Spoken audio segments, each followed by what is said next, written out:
Hi there, what's up? In this video, I will give you a very quick tutorial on how you can unmerge cells in Google Sheets. So this is really quick and easy. So the first thing that you will have to do is select the merge cells that you want to unmerge. So for example, this section right here, as you can see, it is merge. So what you will have to do is you will just have to go to the format section and then you will look for merge cells, and what you will have to do is click unmerge.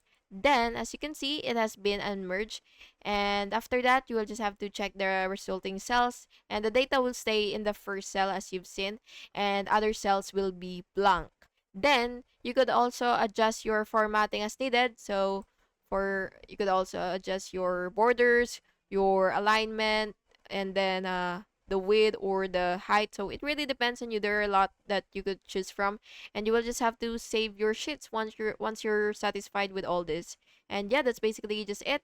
I hope you found this video helpful, and if you did, please make sure to like and subscribe for more videos like this.